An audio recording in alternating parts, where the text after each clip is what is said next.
ये संघ, विश्व हिंदू परिषद, बजरंग दल और भाजपा में बैठे कुछ अत्यंत घिनौने मानसिकता के, विकृत मानसिकता के जो लोग हैं, उनकी ये साजिश थी। सिर्फ सत्ता के लिए। वास्तव में मुझे इंदिरा जी ने प्रस्ताव दिया था, जो नांदेड़ का जो ग्रुप में लेकर गया था 2000 के दरमियान, और उन्होंने पूर्णा, जालना, परभनी में कांड किए, लोग मरवाए, और औरंगाबाद की रेकी की मस्जिद की, और उसके लिए बम बना रहे थे नांदेड़ में, और उसमें बम फूटा और मारे गए 2006 में। और उसी टीम में कार्य में लगे हुए राकेश धावड़े, रवि देव, जो उस समय अखिल भारतीय बजरंग दल का सह संयोजक था, कौन, रवि देव, जो मिथुन चक्रवर्ती नाम से घूम रहा था, जो बम कैसे बनाया जाता है वो ट्रेनिंग कैंप में उपस्थित रहता था। राकेश धावड़े रोज उसे लाता था हमारे पास सिखाने के लिए, और वही राकेश धावड़े मालेगांव में आरोपी था। पूर्णा, जालना, ऐसे कई कांडों में एक राष्ट्रव्यापी एक साजिश थी। नमस्कार, मेरा नाम है जीशान कास्कर और आप देख रहे हैं द वायर। जिन्हें आप सुन रहे थे, इनका नाम है यशवंत शिंदे।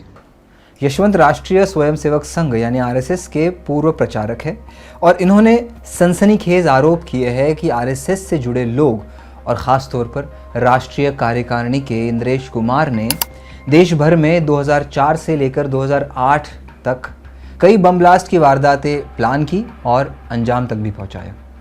यशवंत पहली बार कैमरे के सामने आकर हमें ये सारी बातें कह रहे हैं। इन्होंने अदालत में अर्जी की थी, जिसमें इन्होंने सभी आरोपियों का नाम लेकर कहा था कि महाराष्ट्र में परभणी, पूर्णा और जालना में आरएसएस से जुड़े लोगों ने बम धमाके करवाए, और जब औरंगाबाद में एक और बम धमाके की प्लानिंग हो रही थी, तब गलती से वह बम फटा और बम बनाने वाला हिमांशु पानसे की मौत हो गई। यशवंत शिंदे कहते हैं कि हिमांशु पानसे भी आरएसएस का ही मेंबर था, कि ये याचिका सुप्रीम कोर्ट ने खारिज कर दी, लेकिन यशवंत शिंदे ने कहा कि सरकार का पक्ष रखने के लिए भी कोई वकील मौजूद नहीं था और वो इस लड़ाई को लड़ते रहेंगे। मैं उस षड्यंत्र में अंदर गया। ट्रेनिंग कैंप हुआ सिंहगढ़, तलाटी में, पुणे में। उसमें मेरे परिचित कई लोग, महाराष्ट्र से लोग आए थे। ट्रेनिंग कैंप हुआ वहाँ पर जो आए थे, ऐसे कई लोगों को मैंने सतर्क किया क्योंकि इनकी क्या साजिश है। 2004 की लोकसभा जीतने के लिए ये देश को जलाना चाहते हैं। हज़ारों मुस्लिम, हज़ारों हिंदू उसमें मरे, इनका टारगेट है उसमें दंगे हो और सत्ता हमेशा वापस हमारे पास रहे। ये ऐसी साजिश है इनकी। इनके साजिश के शिकार मत बनो। हिमांशु पानसे को भी मैंने लाख बार समझाया था, जो नांदेड़ ब्लास्ट में मारा गया, और उन्होंने पूर्णा, जालना, परभनी में कांड किए, लोग मरवाए, और औरंगाबाद की रेकी की मस्जिद की, और उसके लिए बम बना रहे थे नांदेड़ में, उसमें बम फूटा और मारे गए 2006 में। और उसी टीम में कार्य में लगे हुए राकेश धावड़े, रवि देव, जो उस समय अखिल भारतीय बजरंग दल का सह संयोजक था, कौन, रवि देव, जो मिथुन चक्रवर्ती नाम से घूम रहा था, जो बम कैसे बनाया जाता है वो ट्रेनिंग कैंप में उपस्थित रहता था। राकेश धावड़े रोज उसे लाता था हमारे पास सिखाने के लिए, और वही राकेश धावड़े मालेगांव में आरोपी था। पूर्णा, जालना, ऐसे कई कांडों में एक राष्ट्रव्यापी एक साजिश थी, और साजिश है ये वास्तव में, लेकिन वो दिखाई कि कोई अलग अलग है। इनमें सर, आप इनके आप बोलते थे ये मिलने आता था, तो ये कौन कितने लोग होते थे इन मीटिंग्स में? लगभग हम महाराष्ट्र के कुछ लगभग 20-25 लोग थे, जो इनके नाम भी अभी कुछ आए हैं, जो नांदेड़ केस में थे। जो कभी आरएसएस की कार्यप्रणाली का हिस्सा थे, आज खुलकर संघ पर सवाल उठा रहे हैं। सुप्रीम कोर्ट से याचिका खारिज होने के बाद उन्होंने द वायर पर आकर कैमरे के सामने वो कहा जो सालों तक दबी जुबान में था। आइए सुनते हैं। मेरी आरएसएस की जर्नी वैसे 94 से शुरू हुई है, 1994 से। मैं तो ज़्यादा उम्र नहीं थी उस समय मेरी, जब जम्मू कश्मीर में काफ़ी हालात बिगड़े हुए थे और हिंदू मुस्लिम बहुत पैमाने पर मारे जा रहे थे। तो लाखों की तादाद में कश्मीरी हिंदुओं का पलायन हुआ दहशतवादी कृत्यों के कारण, और हज़ारों सैकड़ों हिंदू मारे गए। तो ये खबरें मिलती रहती थी। साथ साथ में विश्व हिंदू परिषद से जुड़ गया उम्र के 16-17 साल में। तो उस दायरे में कई जानकारियाँ मिलती रही मुझे।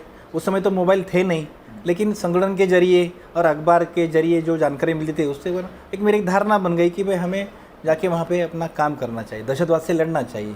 ऐसे मैंने अपनी मानसिकता बनाई, और ऐसा ऐसा पूरी मानसिकता बनाकर मैं 1994-95 में जम्मू कश्मीर चला। इंद्रेश कुमार उस समय हिमगिरी प्रांत प्रचारक थे, हिमाचल जम्मू कश्मीर के, और फिर उनसे भेंट करा की थी। फिर मेरा संघ प्रवेश हुआ, मेरा प्राथमिक वर्ग हुआ, प्रथम हुआ, द्वितीय हुआ, और कई विषय मैंने काफ़ी साल संगठन के माध्यम से मैंने देश भर में कार्य किए। प्रथम और द्वितीय ये क्या होता है?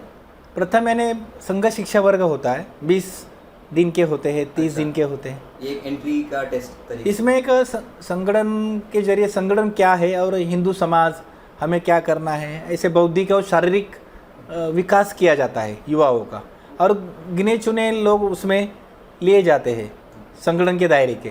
मैं अगर मुंबई में ही रहता, मुंबई के बाहर नहीं आता, मैं भी आज अंधभक्त होता। मुंबई के बाहर आया, दुनिया देखी, संगठन देखा, टॉप लेवल तक काम किए, इसलिए मुझे पता चला कि वास्तव में क्या हो रहा है। ये तो देश के साथ, समाज के साथ, कार्यकर्ता, पदाधिकारी, समर्पित लोगों के साथ धोखाधड़ी हो रही है। अब 84 में जब ये लोग करारी हार मिलने के बाद कोमा में चले गए थे, क्या किया जाए, फिर उन्होंने अयोध्या का विषय निकाला, उसको जलाया, इतना जलाया कि 1989 के जो चुनाव लोकसभा, उसमें इनको 82-84 सीटें आ गई, इनकी आंखें बड़ी हो गई, अरे ये तो लॉटरी है। फिर इसी को भुना के फिर कश्मीर विषय करा कि इन्होंने अटल बिहारी वाजपेयी को पंतप्रधान भी बनाया कई बार। उन्होंने खुलासा किया कि किस तरह के ट्रेनिंग कैंप लगाए जाते थे, किन लोगों ने उन्हें आयोजित किया और कैसे ये सारी कवायद एक बड़ी साजिश का हिस्सा लगने लगी। ये संघ, विश्व हिंदू परिषद, बजरंग दल और भाजपा में बैठे कुछ अत्यंत घिनौने मानसिकता के, विकृत मानसिकता के जो लोग हैं, उनकी ये साजिश थी, सिर्फ सत्ता के लिए। वास्तव में मुझे इंदिरा जी ने प्रस्ताव दिया था, जो नांदेड़ का जो ग्रुप में लेकर गया था 2000 के दरमियान, कहाँ पर, जम्मू कश्मीर, ट्रेनिंग देने के लिए विशेष, वहाँ पे सेना के जरिए आधुनिक हथियारों का प्रशिक्षण हुआ। तो इंदिरा जी ने उसके पश्चात हमको बोला कि आप इस ग्रुप को लेके पाकिस्तान पार चले जाओ, यानी पार जाके वहाँ के आम जो मुस्लिम समाज उसको मारो, कांड करो। वास्तव में क्या जो तय हुआ था ट्रेनिंग कैंप में, 2-3 दिन जो ट्रेनिंग हुई थी, रवि देव आता था, राकेश धावड़े, ये लोग मिलके आते थे, सिखाते थे सब कैसे बम बनाना। टाइमर बम था, घड़ी वाला होता है, जो कांटे जो घूमकर एक जुड़ने से ब्लास्ट होता, हमने ऐसे ही सिखाया जाता था। फिर उसी ढंग से उन्होंने फिर जगह जगह पर उन्होंने कहाँ पर रखना है जहाँ पे मुस्लिम मारे जाए, ऐसा टारगेट उनको दिया गया। अब उन्होंने जाके कांड करवाए। ओके, तो मतलब ये जो, तो मैंने क्लियर, बस एक बार क्लियर मेरे के लिए, कि ये जो बाद में मालेगांव वाले जो लोग थे और ये लोग ही अलग अलग ग्रुप है, ये जो पुरोहित वगैरह लोग थे, हाँ, ये ग्रुप और आपका ग्रुप, ये काम की सुरक्षा की दृष्टि से ऐसा किया जाता है वास्तव में। अच्छा, लेकिन है सब एक ही, सब है, ये हैंडल करने वाला संघ ही है ना, भाजपा ही है, इंद्रेश कुमार है, मिलिंद परांडे है, रवि देव, राकेश धावड़े, सबके लिंक है ना सभी से, क्योंकि ये काम की सुरक्षा होती है, ताकि एक ही आदमी ग्राउंड, ये मोहरे है, प्रज्ञा पुरोहित, राकेश धावड़े, जितने भी आरोपी हैं, ये वास्तव में कौन है, ये मोहरे है, ये मरते हैं अंदर, उनको कोई फर्क नहीं पड़ता। अभी थोड़े टाइम तो बचाएंगे, इनकी सरकार पलट जाएगी, कोई बचा नहीं पाएगा, इनको कोई फर्क नहीं पड़ता इनको। अभी इनका आक्रोश बढ़ गया, इसलिए इनको बचाया गया है। अगर नांदेड़ केस में क्यों नहीं सरकार अपील में गए, क्या हुआ कोर्ट में, ये भी बताइए। नहीं, अब ये जो अभी निकाल लगा 2006 का, तुरंत कोर्ट में गए सरकार, मालेगांव में क्यों नहीं गई, नांदेड़ में क्यों नहीं गई। यानी इसमें स्पष्ट होता है कि भाजपा के लोग न्याय व्यवस्था में हस्तक्षेप कर रहे हैं। यशवंत शिंदे के आरोप तो काफ़ी गंभीर है, लेकिन इन आरोपों को कहने में इन्हें 20 साल से ज़्यादा का वक्त क्यों लगा? क्या ये उनके खिलाफ भी संदेह निर्माण नहीं करता? हमें पत्रकार की हैसियत से ये सवाल पूछना भी लाजमी था। आइए देखते हैं इन्होंने इसका क्या जवाब दिया।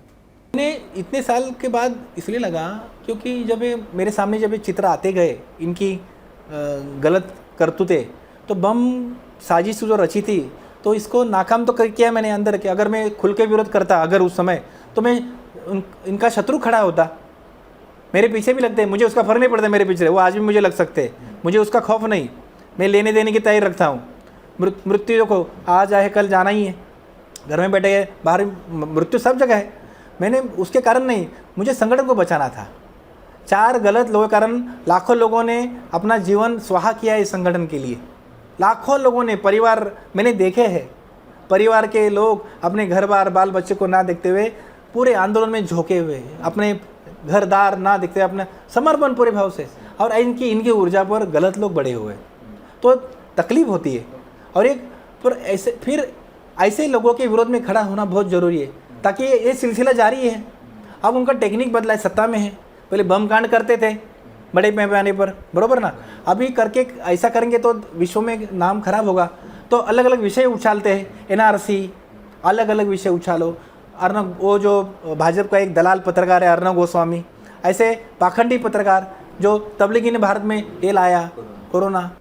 दोस्तों, अक्सर हम देखते हैं कि पुलिस पर मासूमों को फंसाने का आरोप लगता है, लेकिन यशवंत का कहना है कि अजमेर शरीफ ब्लास्ट हो, मालेगांव ब्लास्ट हो या अन्य ब्लास्ट जिनका जिक्र उन्होंने किया, इन सभी कृत्यों में आरोपियों को बचाने की कोशिश एजेंसियों द्वारा की गई। लेकिन ये सब कैसे हुआ, आइए सुनते हैं। वास्तव में तपास यंत्रणा के अधिकारी बचाते हैं। एनआईए, जैसे एक उदाहरण देता हूँ, मालेगांव में प्रज्ञा आरोपी, तो उसको पहले एनआईए ने क्या क्लीन चिट दिया, इसके कुछ पुख्ता सबूत नहीं इसके विरोध में। बाद में अचानक ये मास्टरमाइंड बन गई, इसको फांसी की सज़ा दो। मुझे मालूम था ये छूटने वाली है, ताकि काम ही उन्होंने छूटने लायक किया एनआईए ने, क्योंकि एनआईए की इच्छा ही नहीं है कि इनको सजा, ताकि वास्तविक मास्टरमाइंड तो इंद्रेश कुमार है, मिलिंद परांडे है, जो उनको बचाने के लिए इसको मास्टरमाइंड बताया जा रहा है, ताकि ऊपर की कड़ी टूटे, यानी आगे ऊपर देखे ही नहीं, यही मास्टरमाइंड है, इनकी ही साजिश है। ये इंद्रेश कुमार, मिलिंद, ये कोई है नहीं, यानी वास्तविक जो अपराधी बैठे हैं टॉप में, उनको बचाने के लिए इनको मास्टरमाइंड बोल के विषय खत्म कर रहे हैं। तो आप कह रहे एजेंसियों में इतना पेनिट्रेशन है? नहीं, उस प्रवृत्ति के भी लोग हैं ना।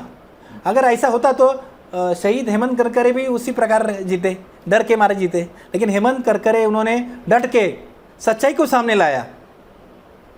हेमंत करकरे जी ने सच्चाई को सामने लाया, नहीं तो उसके पहले मुसलमानों को पकड़ा था, युवाओं को। फिर जब पकड़े गए तब पता चला, तो उनके हत्या होने के बाद भी फिर कई ऑफिसरों ने हिम्मत से कई बम कांडों की तहकीकात की, तो उसमें मुस्लिम में हिंदू आरोपी है, संघ से संबंधित है। ऐसे कौन से ब्लास्ट है गिना सकते हैं? जैसे अजमेर शरीफ वगैरह ऐसे कुछ। उन्होंने ये भी आरोप लगाया कि सेना के कुछ अधिकारी इन अभियुक्तों को बचा रहे थे। बहरहाल हाल ही में सुप्रीम कोर्ट ने यशवंत देशमुख की याचिका को खारिज कर दिया, लेकिन वो कहते हैं असली दबाव तो निचली अदालतों पर था। उन्होंने सीधे तौर पर जज धमेचा पर दबाव की बात कही, जो इस केस को देख रहे थे। सुप्रीम कोर्ट ने खारिज किया, ठीक है। सुप्रीम कोर्ट ने वास्तविक मेरिट पर निर्णय दिया नहीं है। 311 जो सेक्शन है वो क्या है कि केस किसी भी स्टेज पर हो, विटनेस अगर आता है तो उसकी साक्ष्य लेनी चाहिए, यानी कानून की कोई अहमियत नहीं है। तो 311 सेक्शन को ख़त्म करो, क्या करना है उसको। जैसे में धामेचा जज थे नांदेड़ में, जिनके पास ये पहले फाइल थी नांदेड़ ब्लास्ट की, और उन्होंने मेरे अर्जी को स्वीकार करके नोटिस दी सबको कि भाई इसका जवाब दो करके। तो सरकार के पेट में दर्द शुरू हुआ, तो उन्होंने मराठे नाम के दूसरे जज को नांदेड़ में लाके उनसे फाइल निकाल के उनको दिया, और केस का निर्णय उल्टा कर दिया। ताकि धामेचा जज ने जब आखिरी तारीख थी उनके पास, तो वो दबाव में थे। ये सेशन कोर्ट की बात नांदेड़, मैं खुला देखा, मैं उसके पहले ही तारीख थी, ढंग से काम चल रहा था उनका। और जब उन्होंने बोला, नीचे गर्दन करके बात करते थे, मायूस चेहरा, एकदम दबाव में थे, बोल रहे थे अब ये अगले दूसरे कोर्ट में चलेगी तो मैं इस पर फैसला नहीं लूँगा, ये इनके, और एकदम दबाव में थे वो। फिर मराठे के पास गया और उन्हें दो खारिज कर दिया, वो भी अंदर अपने केबिन में जाके, हिम्मत नहीं सामने बैठ के देने की। ये हालात है। तो जो मराठे का जजमेंट है वो आज स्टैंड किया, मतलब? हाँ जी। और मराठे ने आपके सामने जजमेंट नहीं, अंदर जाके अपने केबिन जाके अंदर आदमी भेज के बोला कि हमने आपका अर्जी को खारिज कर दिया, मांग को अस्वीकार किया करके। ये हालात है। ऐसे कानून अगर उसका कोई अहमियत नहीं, और देशद्रोही कांड जैसे बम विस्फोटों के मामले में जान को जोखिम में रखकर कोई अगर आगे आता है, जिसको कोई सुरक्षा नहीं है, वो लड़ रहा है। इन्होंने कई लोग मरवाए, मुझे भी कई मरवा सकते हैं, उसकी परवाह नहीं, लेकिन बिना मैंने अर्जी करके भी सुरक्षा नहीं देते। वो कंगना रनौत को सुरक्षा बढ़ाएंगे। आपने अर्जी की, फिर आपको सुरक्षा नहीं दी है जी, ताकि ये मरे। दर्शकों, ये सिर्फ एक व्यक्ति की गवाही नहीं, बल्कि उस संगठन की अंदरूनी परतों को खोलने की कोशिश है, जिसे दुनिया सबसे बड़ा सांस्कृतिक संगठन मानती है। सोचिए, इस संगठन की अगर राष्ट्रीय कार्यकारिणी के तार आतंकवाद से जुड़े हो, तो फिर हमारे प्यारे मुल्क को आखिर खतरा किन से है। आज मेरी तरफ से इतना ही। मेरा नाम है जीशान कास्कर। पूजनीय डॉक्टर हेडगेवार, इनका संघ स्थापना का जो उद्देश्य था 1925 में, कि व्यक्ति का निर्माण, ऐसे व्यक्ति का निर्माण हो संघ की शाखाओं से जो स्वयं प्रेरणा से देश के लिए काम करे, समाज के लिए। लेकिन आज ऐसा है ही नहीं। ये शिक्षा वास्तव में प्रचारकों को देने की जरूरत है। तो आप संघ से अलग हो गए हैं, लेकिन संघ की कुछ फिलॉसफी के साथ अभी भी आप वाकिफ है? वास्तविक संघ की फिलोसॉफी ना जो बताते हैं वो प्राचीन अच्छी जो है वही बताते हैं, लेकिन प्रैक्टिकल अलग है। बताने के लिए कुछ है, जैसे खाने के दांत हाथी के अलग है और दिखाने के अलग है, ऐसा है।